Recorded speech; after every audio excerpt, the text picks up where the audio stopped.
lifting a finger. Look, Ma, no hands. So, Alexa, what's your favorite station? That's easy. AM 1250, The Answer.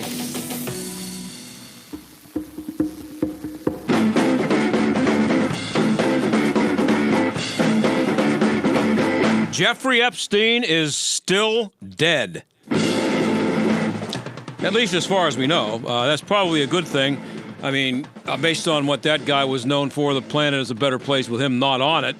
So nobody's, I don't know if anybody out there is really upset about him being dead, but now we're hearing that the guards who were supposed to prevent him from committing suicide fell asleep. I mean, they're saying this with a straight face. Where was he being held? In the Mayberry jail? Were Barney Fife and Otis in charge of watching him? And we're also hearing that the guards made up for allowing the most important prisoner in North America, the guy who needed to be kept alive more than any prisoner in the last, 50 years or so. They made up for that by falsifying their reports after they fell asleep. There's a report out there that there was screaming heard at the time that he was supposed to be killing himself.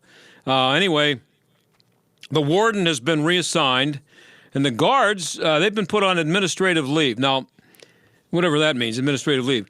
What do you suppose it would take for a prison guard to be summarily fired if falling asleep and then lying about it isn't enough to get you fired? Is that you got a pretty strong union up there or what?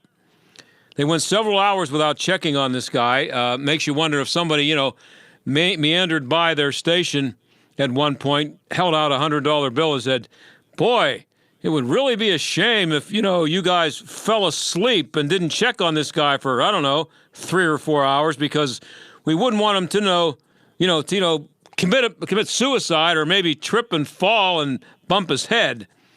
This is one of the most ridiculous stories of the century, really. And I don't think, I guess when I see it reported on the networks, they kind of report it matter-of-factly. I just think if it wasn't so tragic, it would be hilarious. Just that anybody could screw up something this important so badly. But anyway, this is one of the most ridiculous stories, and how could this guy possibly really be dead? If they had to tie him up in the Attorney General's, basement, nobody would have complained. Anything to keep him around to testify. You know what this reminds me of? Just thought of this a little bit ago. Lee Harvey Oswald. Not that what Epstein did rises to the level of assassinating a president, but think about what happened to Lee Harvey. They were transporting the guy they believed to have just assassinated the President of the United States through the basement of the police station in Dallas, just like he was another guy. I'm sure you've seen the video a million times. And the media were there firing questions at Lee Harvey. Did you do it, Lee? And he's saying, nah, I'm a patsy, it wasn't me. And they're letting that happen.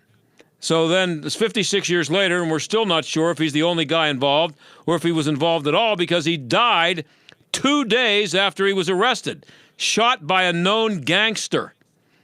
And I can remember thinking at the time that it didn't make sense, and I was 15 years old. Who doesn't think Jack Ruby shot Oswald to shut him up?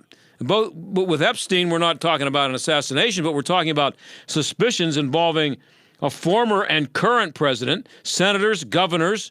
What Epstein knew could have destroyed lots of really powerful people. It still might when his victims start testifying.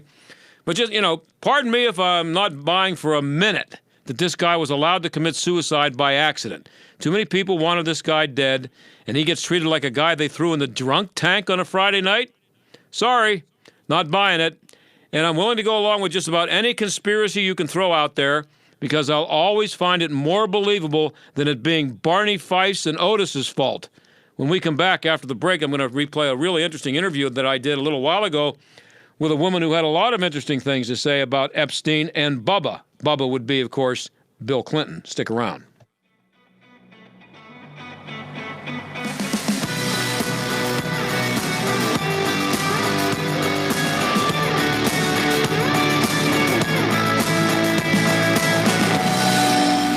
I'm here with Miracle League of Moon's Mike McGolick. Mike, I understand donations have slowed a little bit. How's progress? A lot of progress since we last talked. Obviously, it's never as quick as you want it to be, but we're happy with where we're going to be coming into the summer. You've broken ground on the field house. Foundations are going in, but the playground's been delayed. What's the plan? We'll continue to fundraise. We have a lot of great support. The community likes the project, so we're confident we'll get there in time to have the playground up for next year. And remember, every dollar you give today goes directly to fund the building of this state-of-the-art field for the kids with special needs. It'll be updated with ramping systems and different things so that individuals that have problems with their mobility will be able to get to the same spots that everyone else easily can get to. Help keep the project on track. Visit miraclesinmoon.org with your donation today. Mike, as always, wish you good luck with this project. We'll be following it, and you keep us updated, okay? I will. Thanks for all the support, and Pittsburgh, thanks for helping. Give now at miraclesinmoon.org/donate. Sponsored by Robinson Town Center, a Zamias Properties entity.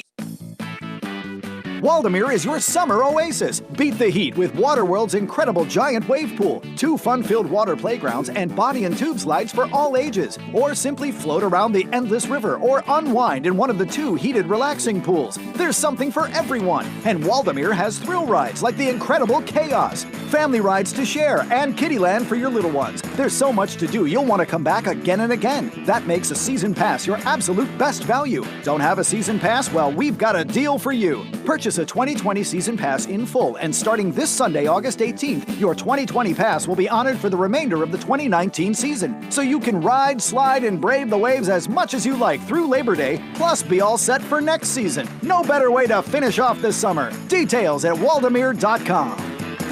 Excitement waits for you at Waldemere. Waldemere in Erie, PA. Your retirement accounts are at risk. That's right.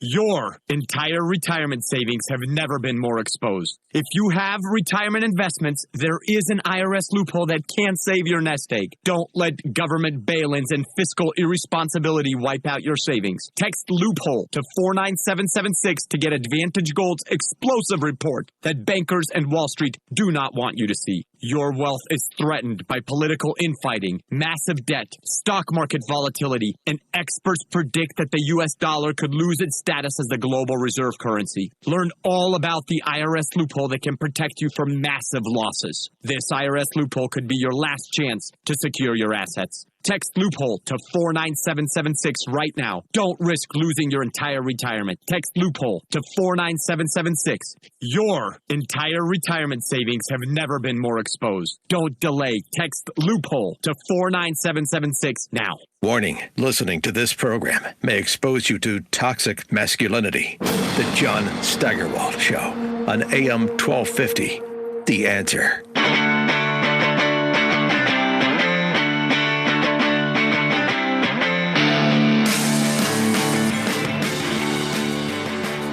What's happening with, or what happened with Jeffrey Epstein, I thought that this interview I did just a few weeks ago was well worth repeating. I hope you enjoy it.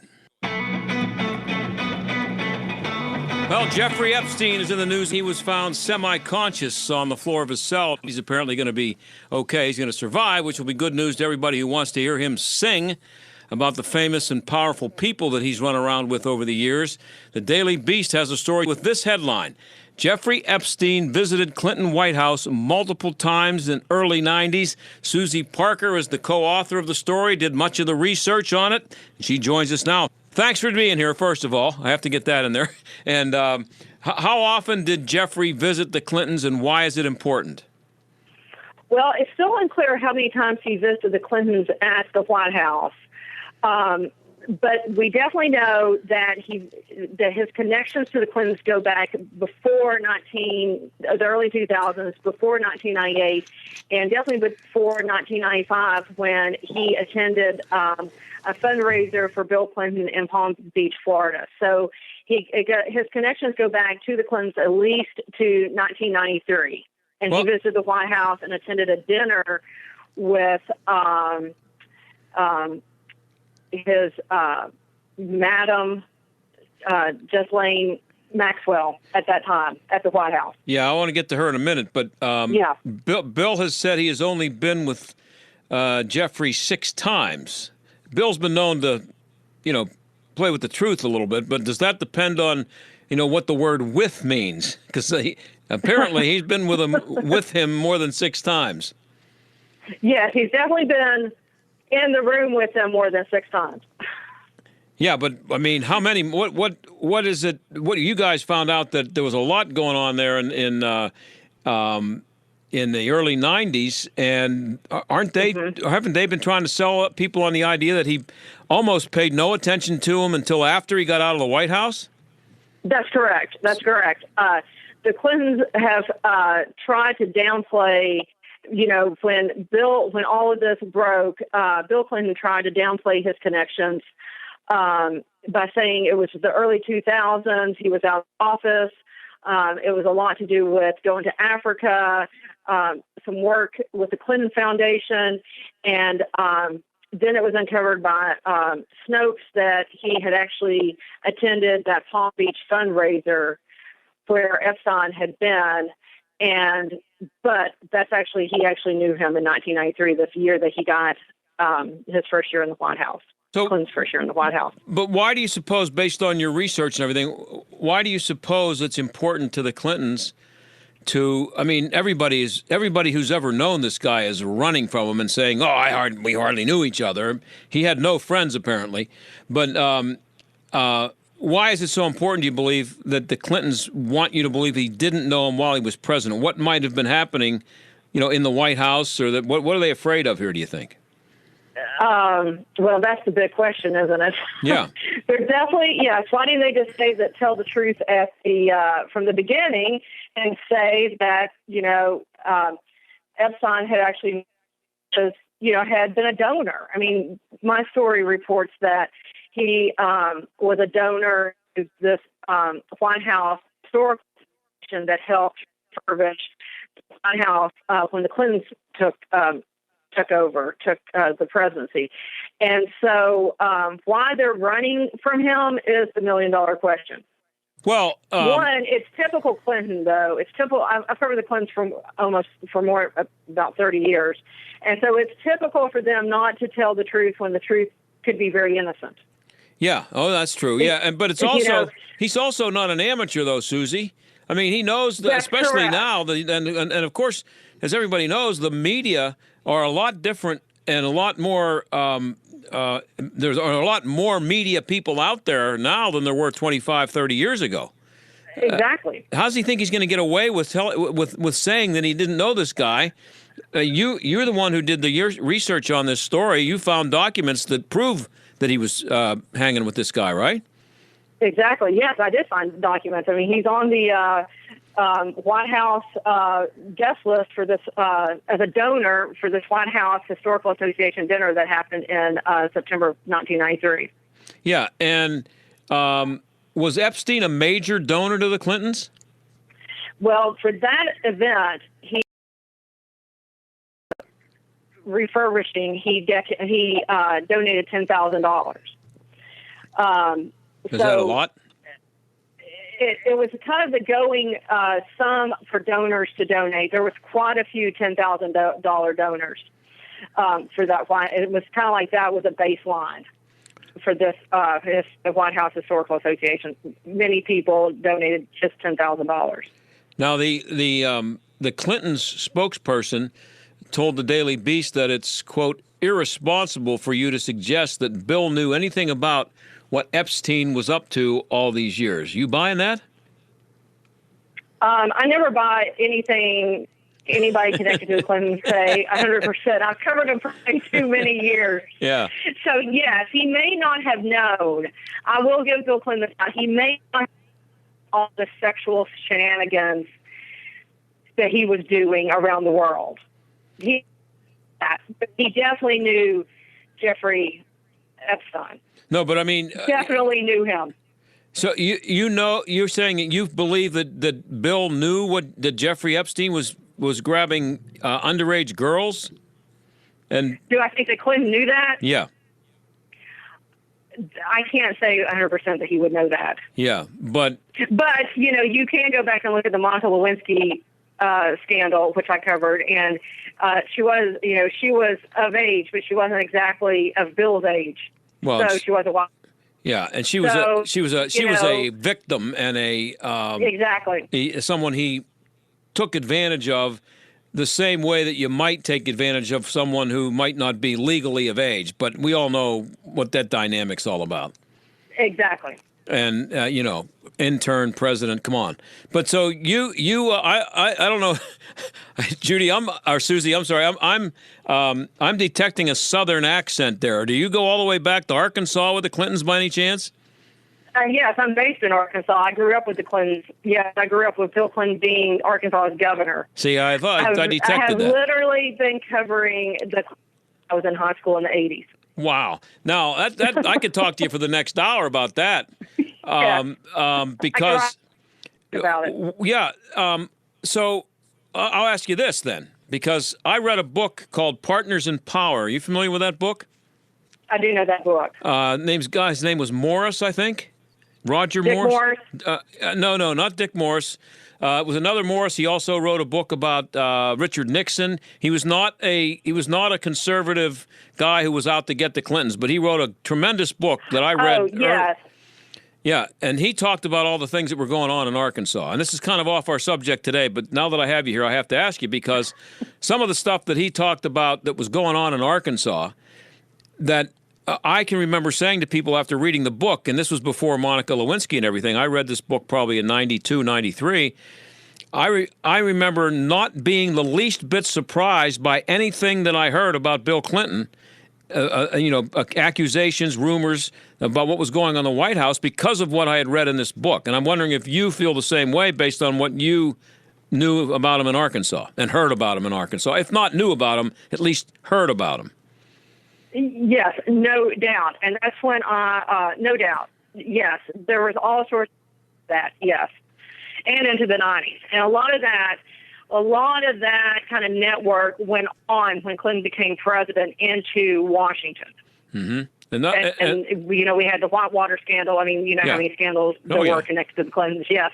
So, yeah, no doubt a lot of shady stuff was happening here in the 80s. And so that's when I read the thing about Jeffrey Epstein, Clinton saying it was the early 2000s, but knowing how Epstein was kind of this mover and shaker globally before the 2000s, I thought, no way. Yeah. He's got to have White House connections, because everybody in those early years of the Clinton administration when he was president, there was a lot of wheeling and dealing going on.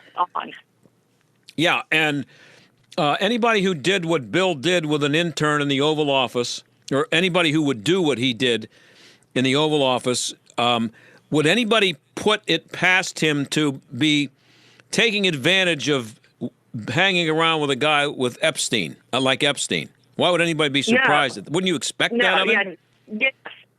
Yes.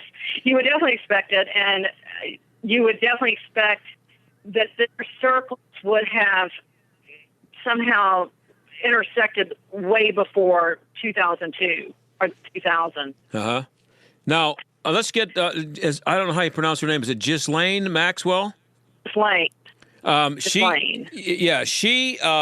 You call her a madam. I guess we'll go with that. She's the person who would, for Epstein, allegedly, and she's going to be in big trouble here, too. She's the one who they're saying was the person who found the young girls for Epstein and enticed them to come with her and then got them into the whole sex trafficking thing. This person not only showed up at Chelsea Clinton's wedding, but she went on vacation with her. Is it possible that they wouldn't know what this woman did for a living or what she did every day and be that friendly with her? I've wondered the same thing. I mean, I guess if you're thinking that you're in that kind of high society global movers and shakers, someone like Maxwell could say that she's in investments or hedge funds or art or, pick something glamorous and big money. And, I guess you could probably buy it and also have a double secret life going on where you're pursuing, you're trying to get young women for your friend. Not young women, girls. And, girls, yeah. girls, yes. Yeah. People girls. like to call them young women, and that's kind of a euphemism for girls, which is what they were. Teenage girls under 18, yes. Yeah. So where's this going to go? I got a feeling it's you guys and we're talking, by the way, to Suzi Parker, co-author of the story about Bill Clinton and Jeffrey Epstein at the Daily Beast. You should check it out. I have a feeling you guys aren't finished with this story. You're just starting. You're doing a lot of investigating. Yes, once I go down the Clinton rabbit hole, there's no stopping me. I've been down it before, and just when you think that the Clintons have gone away for a minute, they have a funny way of resurrecting and coming back. Well, there's a story out there. You have it in your piece that there is evidence that Bill and Epstein were on a plane with this Ghislaine Maxwell person and an unnamed female. I'd like to hear Bill's explanation for that one. Yes. I would like to hear a lot of his explanations about many things over the years. Yeah. You ain't getting them, though, are you? No, I don't see that happening. But what do you think of that? I mean, you didn't go deeply into it in the piece, I don't think. But just throwing it out there, that's a pretty bright red flag, isn't it? Yes, it is. And but one thing I have learned are the Clintons are masters of denial. Or look over here, and this is happening over there. So I don't know how I don't know how Bill would actually get out of this situation or how his explanation for it, but it will be curious if we ever hear it. This is a guy who said it depends on what the word is. Exactly. What the meaning of is. I mean, so he's we all saw him being interviewed, questioned, testifying in the Lewinsky deal, and he looked like, you talk about a deer in the headlights. So I mean, this is interesting to me because before I called you, I didn't know that you had this history with the Clintons. This must be when you heard about this. I mean, as you said, you just think, when's this going to end? I mean, is the guy ever going to grow up? He's 72 years old. Yeah, right. You would. Well, the Clintons have this hard time just telling the truth. I mean, they could have easily said, oh, he was a donor in 1993. We didn't know much about him. We met him through X. Yep. I don't think it would have, but that's not how the Clintons operate, so everything looks. You're breaking up a little bit there. Everything with the Clintons end up being a cover-up. Yeah, I want to ask you. Even if it's very innocent. I mean, this White House historical dinner at the time could have been a very innocent thing. Yeah, right. But now, years later, you've got Epstein being this scandal figure, and now they're covering up Madhouse. Well, in the book that I mentioned, Partners in Power, it talks about Bill showing up at cocaine parties. I mean, the stuff that he had in there, and this is not some bomb thrower, this writer. He's a serious writer. He's written a lot of serious books, and I think he says in the book that he didn't start out thinking he was going to get Bill Clinton. He went down and started sniffing around in Arkansas, and he couldn't believe what he came up with. So I'm up against a hard break here, and I have a minute left. I'm just curious, and you don't have to tell me if you don't want to, but what did you think when Hillary Clinton was running for president? What did you think about the prospect of 4 or 8 more years of these people in the White House? Oh, I just was thinking this would be amazing stories because there were so many more scandals left to cover. That's exactly what I was thinking. Yeah, but you had to have some fear for the country, or, I mean, just come on. Well, yeah. I mean, I knew that we would be engrossed in some sort of crazy Clinton scandal, daily or weekly. Hey, Suzy Parker, I really appreciate it. The piece is at the Daily Beast, and it's pretty amazing, and I'm sure you'll be having more stuff coming in the future. Thanks. Thanks so much for having me. Okay, that's Suzy Parker, and we will be right back.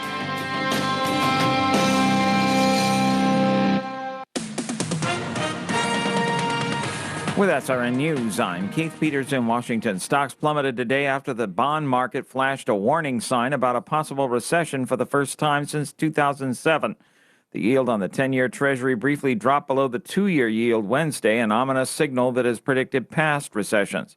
Analyst Hillary Kramer. Right now, everyone is thinking that we are going to go into a recession, but all the rules have changed, and I think that's very short-sighted. Hillary Kramer edits Game Changers in cooperation with Salem Media. President Trump reacted on Twitter. The president used social media to claim that the U.S. is winning big time against China and to blame the Federal Reserve for holding back the American economy. He also wrote, "Crazy inverted yield." That's a reference to the 10-year Treasury briefly dropping below the 2-year Treasury's yield. The so-called inversion has correctly predicted many past recessions. You know, I'm not a genius about money. I love my credit cards, and they love me. I was using them as a source of income, and then I got behind in my payments, and creditors were calling. I figured I had a problem, and I didn't know how to deal with it. I heard about Trinity, so I called and talked to a counselor. In half an hour, we worked out a plan. Now I've got one easy monthly payment, a lower interest rate, and I'm getting out of debt. If you're in an endless cycle of paying on credit card balances that never seem to go away, then get ready for a toll-free number that will put you on a path to financial recovery.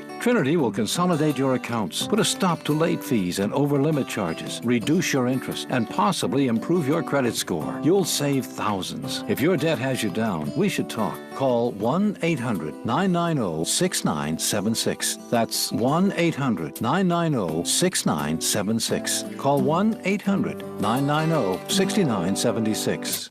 Dr. Sebastian Gorka defends the president's description of Baltimore. Let's look at education. 20%, a fifth of children in Baltimore don't complete high school. A city that has been run for 52 years by the Democrats has a poverty rate of 24%. America First with Dr. Sebastian Gorka. Afternoons at 3, right before John Steigerwald at 5 on AM 1250. The Answer. Homeowners love their Pella windows and doors, and we love how happy we made Susan from Sewickley. I just have to tell you, this bay window is absolutely beautiful. I mean, it's fantastic. It really is beautiful. I mean, beautiful. Can we install some happiness for you? Right now, get 50% off installation or 18 months, no payments, no interest. Call for your free consultation. We'll come to you. 888-78-PELLA, PellaPittsburgh.com. Community Bank, City Mission, #1 Cochrane, Highmark Stadium, Peters Township Community Center, Angelo's Restaurant. What do all these businesses have in common? Nello Construction. Design and build with one company. Nello Construction. Full service construction from the ground up. Renovation. Expansion.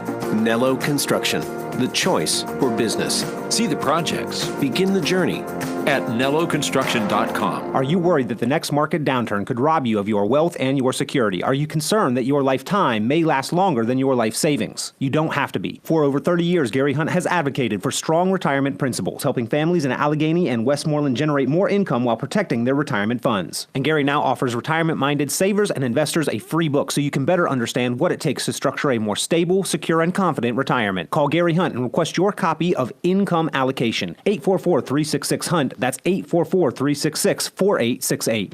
This is Jay Hagerman of Abernathy & Hagerman. Upon your passing, you wouldn't want a judge to decide who raises your children or how your estate gets divided. It is important to review your estate planning documents to ensure they protect what matters most. At Abernathy & Hagerman, we will work with you to establish an estate plan that nominates a guardian for your minor children and that your assets are used for your family's benefit. Judge for yourself. For legal help that lasts a lifetime, visit a-h.law. Stuck in traffic? We've got the answer. On the Parkway North, you're seeing some delays there from 19 up to Cemetery Lane. Also slowing down outbound 28, a lot of volume from the Parkway North to the Highland Park Bridge. Liberty Bridge seeing some minor delays outbound. Parkway East, that's slowing down outbound Boulevard of the Allies to Edgewood Swissvale with healthy volume. And inbound Parkway West from 376 Business Airport Expressway into 60, some delays. That's a look at traffic. I'm Jenny Robinson. AM 1250, The Answer. Weather. Partly cloudy tonight, the low 62. Tomorrow, variably cloudy skies with a shower and thunderstorm around, especially during the afternoon. A few spots could see some locally damaging winds and hail with any thunderstorm, high 81. Partly cloudy tomorrow night, 63 degrees. And for Friday, periods of clouds and sun. A shower or thunderstorm can't be completely ruled out, 82 degrees. With your AccuWeather forecast, I'm meteorologist Danielle Middle. The John Steigerwald Show, AM 1250, The Answer. Well, a couple of days ago, we had a guy here on the show named Charles McElwee of the City Journal. He was talking about the death of newspapers around the country. And just yesterday, and they are disappearing fast, just yesterday I saw a piece from Selena Zito, who writes for multiple publications, including the Washington Examiner, about a newspaper not too far from here that is about to fold up.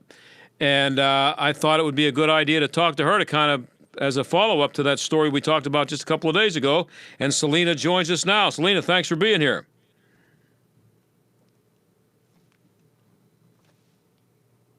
Selena, you there? I don't hear her. Selena. Hello?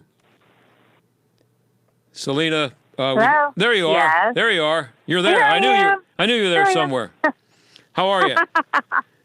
I'm swell. How are you? Good, good, good. So the headline of your piece is the death of a local newspaper rocks America to its core, and it's in Youngstown. What did you? Well, I don't know if you wrote the headline, but what does the headline mean? I didn't write the headline. You never do. I know that. I know, but it holds true, and here's why.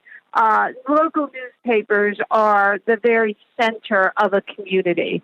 I don't think that we often realize how critically they are important for the health and well-being of a community, not just because they do the good news that we like to hear, or the bad news when it comes to sports, whether we're talking about local high school athletes doing well, or a AAA baseball team, or a big league baseball team or football team, but also the really critically important things like covering things like a water authority or a city council or a school board, which sometimes tends to be one of the most volatile aspects of American politics. Nobody is going to hold their feet to the fire. Nobody's going to put a check on them. And that is a dangerous place for us to be in this country, because we need professional journalists and layers of editors to be able to report a story dispassionately and accurately and get to the bottom of corruption if they suspect that is what's happening. And you think about Youngstown, I think it's at least the last two mayors who have been indicted, and it's because of the investigative work done by the Vindicator. Yeah, and it's the Youngstown Vindicator. My first job in broadcasting was in Sharon, PA, which is right between Pittsburgh and Youngstown, so the Youngstown Vindicator was sold in Sharon. It was well read in Sharon. Right. And so I was reading it a long time ago, and when I heard it was going out of business, I mean, it's been around for 150 years? It's been around. It was first started when Grover Cleveland was in his first term of his presidency, and it's been in the current family ownership since Ulysses Grant was just sworn in. Now think about that. It started during Reconstruction, in this family's name, and has seen us through 2 world wars, the Vietnam War, the discovery of the polio vaccine, important things and milestones in this world like civil rights or the moon landing or Watergate.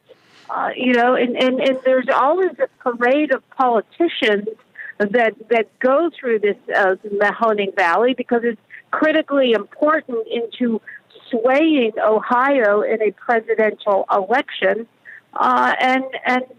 It's also the home of the DeBartolo family, who owned the Giants and who owned the Penguins. Yep, yeah. So, a lot of things. It was also the home of Farmore and Arby's a lot of things originated in the Mahoning Valley. I mean, who would have chronicled the Black Monday, September 19th, 1977, where thousands and thousands of people lost their jobs all on one day?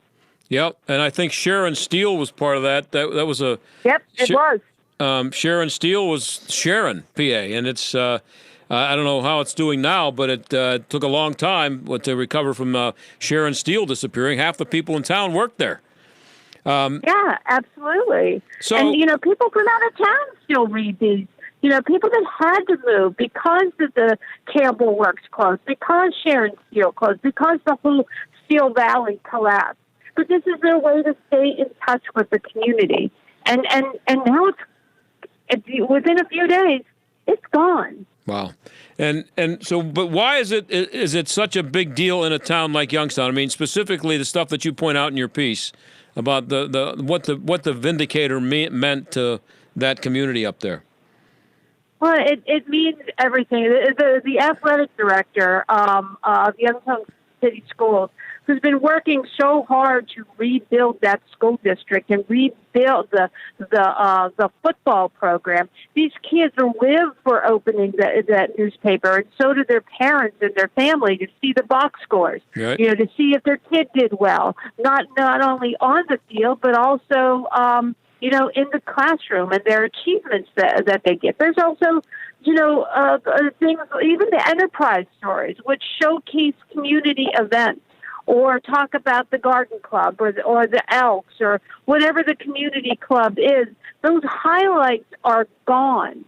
And those, even if you may get angry at the editorial page of a newspaper, mostly people in a newsroom, and you would know this, John, they're just, they're the people that live in the community who sit in a pew with you every Sunday, who coach your kids' little league team, and they're just out there doing their job. And there's nothing glamorous about a reporter's job. It's long hours, typically not a great pay, but you do it because I firmly believe it is a higher calling. It is wanting to do the best thing that you can to keep corruption out of government, but also showcase the important things going on in a community. Yeah, this kind of 6 weeks after 4,000 people lost their jobs at Lordstown, the GM plant in Lordstown, which is right beside Youngstown.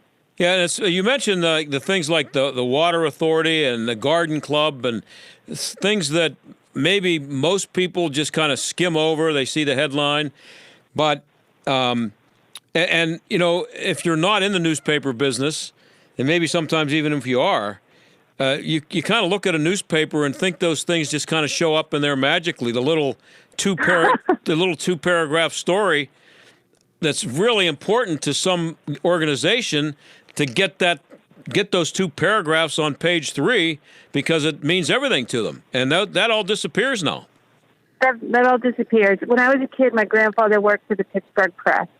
And, every once in a while he would take me down there. And I was always sort of fascinated and intrigued by this, at the time it was a massive newsroom. And all these people were working on different things. And back at that time, it was with typewriters.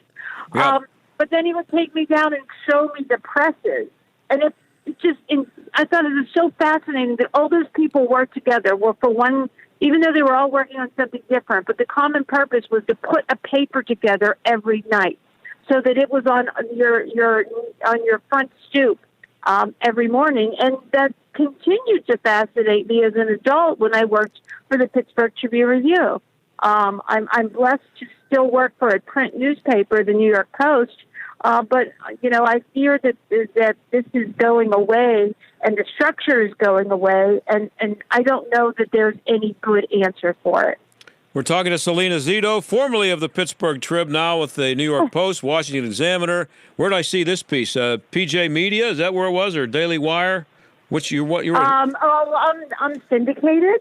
Yeah, okay. So it could be. It originated in the New York Post. Okay. But I'm syndicated in a bunch of newspapers across the country. Okay. Now here's the thing about the newspaper too. And I talked about this the other day with Charlie McElwee. that I was a paper boy, so I delivered the paper, and there's something. There was when there was something that you read in the Pittsburgh Post-Gazette or the Pittsburgh Press back then, and later on in the Trib. If you read that, you could be almost 100% sure that your next door neighbor read the same story. The person across the street read it, and everybody, when I would deliver those papers one after another, one house at a time, and every single person was seeing the exact same thing. But now, every person in those houses that I delivered to back in Scott Township, every person in those houses is looking at a different website to get whatever it is they're getting. You know, they're just they're not reading the same thing. So when you talk about it kind of unraveling the fabric of the community, that's what happens. Oh, yeah, absolutely. I mean, those cultural touchstones, those sort of water cooler moments, or community group moments are evaporating before our eyes, or disappearing before our eyes. And, it's very difficult to imagine that social media replaces them, because that sense of community isn't as prevalent, because people can be anonymous and people can be adopt a tone or a stridency that they wouldn't do in polite society.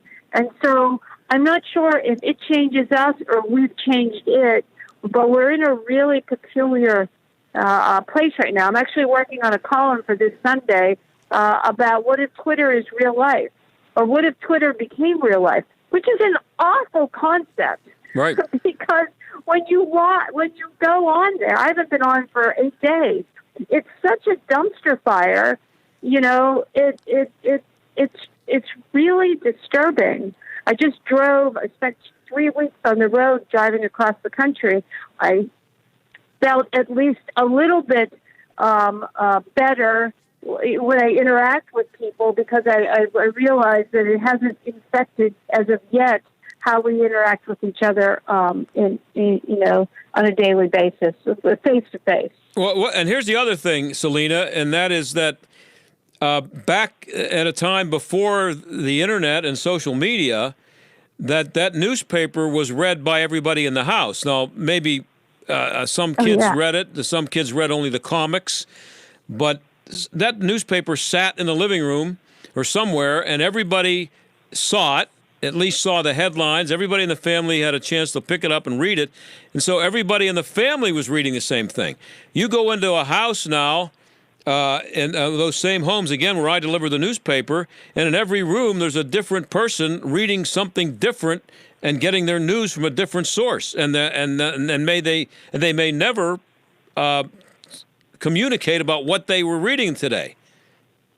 Yeah, and I mean, look, the internet was supposed to make us more informed, but I'm very incredibly concerned that social media has instead made us more tribal. And no question. We wake up every morning and we want to put our team jerseys on, rather than a healthy discourse that ends up teaching us something.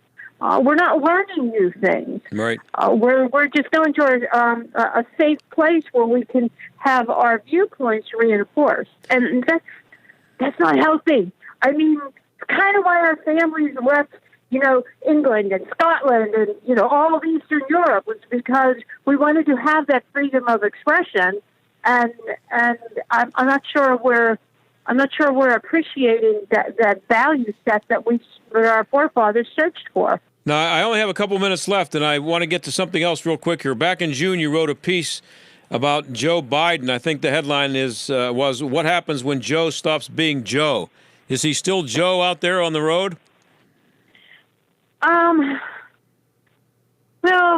not really. Look, as I said in that story, the challenge he faces is if he is pushed left on issues that are important to the working class. He's already been pushed there, hasn't he? Right, exactly. Yeah. Let's just take our region. right here. Yesterday, President Trump was here about touring the cracker plant. Yep. I mean, 6,000 jobs. Over the 10-year course of construction, 600 permanent jobs, and experts in the industry estimate that there will be 3 times that amount down.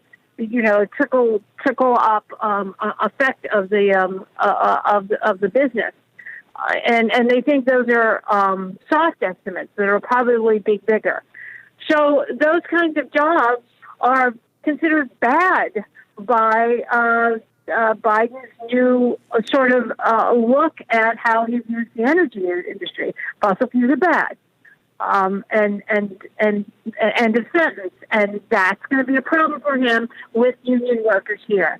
Trump did not win the majority of union workers. People think he did. He did not. Hillary did. But she won them at a dramatically lesser amount than Obama did, almost 20 percentage points shifted away from Obama support to Trump support.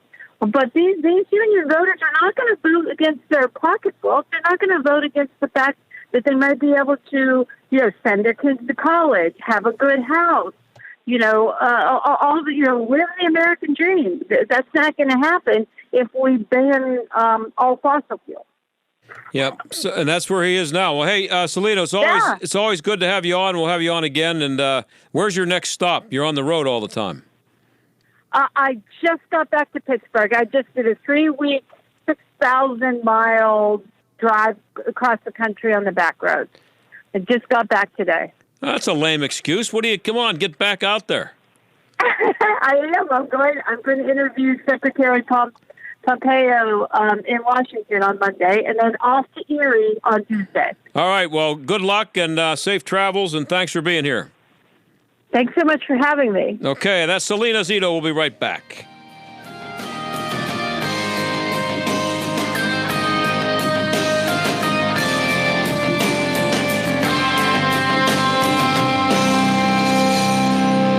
Obamacare, Trumpcare, ACA, COBRA. There are so many choices, but all seem to bring one word to mind: expensive. There are lots of changes happening in healthcare today. Fortunately, I know someone that has been on the forefront of health insurance for years: Todd Marley at Marley Financial. Todd and his team of professionals are licensed with virtually every healthcare provider in the country. They help determine which plan is right for you and then expertly help you choose the best plan for your needs and then do so prudently. Don't need maternity coverage? Call Marley Financial. Have pre-existing conditions? Call Marley Financial. Want just catastrophic or just accident? You know the answer. Worried about the penalty? All of Marley Financial plans are penalty exempt because they know how to design the plans. Most of their clients save 30 to 60%, which can add up to several $1,000s a year. Call Todd at Marley Financial, 724-884-1496. That's 724-884-1496 on the web at marleyfg.com. We're surrounded by noise, bombarded by information, messages struggling to get attention. So many choices and ways to reach customers. Your message needs to cut through and stand out. Today's technology can do that, but you need the resources and know-how to make it all work.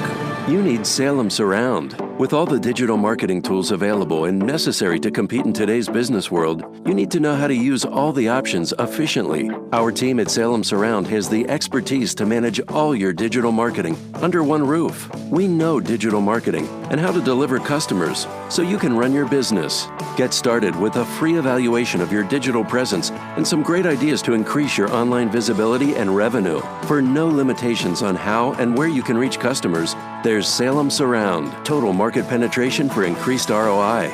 Learn more at surroundpittsburgh.com. Surroundpittsburgh.com, connecting you with new customers.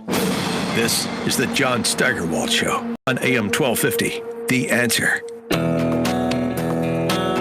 Well, get off my lawn, okay? That's what people always accuse me of, being one of those old get off my lawn guys. I don't have a lawn, first of all. I live in a townhouse, so I have a lawn, but I don't care if you're on it because I don't cut it. But this is just, it never ends. The New York Times, I saw this at Breitbart, but it's a New York Times story. Is there anything left that isn't racist or isn't something that white people and white Americans should apologize for? Well, the New York Times has a new expose on how lawn care is a problem. Lawns are contributing to pollution and climate change, asserts narrator David Boddy. This is in a video that they put out, and their origins are far from woke. In a 7-minute video on the history of American lawns, Boddy says lawns are, quote, part of the, are you ready, colonizing of America, which transformed the landscape from, quote, pristine wilderness to identical rows of manicured nature. That's what, I mean, you've been looking at lawns all your life. I bet you didn't know that what a lawn was actually an identical row of manicured nature. No kidding. These lawns come on the backs of slaves. Are you aware of that? So if you have a lawn and you're looking out the window right now as you're listening to me, and that lawn that you just finished mowing and you're really proud of because it looks really good today, well, it's out there on the backs of slaves, and you should be ashamed of yourself. And it's grueling, endless work. He said on the video, they zoom in on a painting of George Washington in a field to highlight men cutting the grass. And it's grueling, endless work. So because the slaves were forced to cut grass 165 years ago, you are guilty of having a lawn as a result of slavery. By the 1870s, we also see American culture slowly start to embrace lawns, are you ready, for the privileged masses. Now, I know you could go drive around certain neighborhoods around Pittsburgh and see some well-manicured lawns that look like they belong to the privileged masses. You could also drive around and see lawns that are about 14 square feet that are covered with weeds, you know? But it's a lawn. It's grass. There's no hope for humanity. And I still didn't get a chance to talk about the Brazilian president suggesting that people poop every other day. I'll try to get that tomorrow. But just get off my lawn, or get off your lawn, or get rid of your lawn or something. Bye.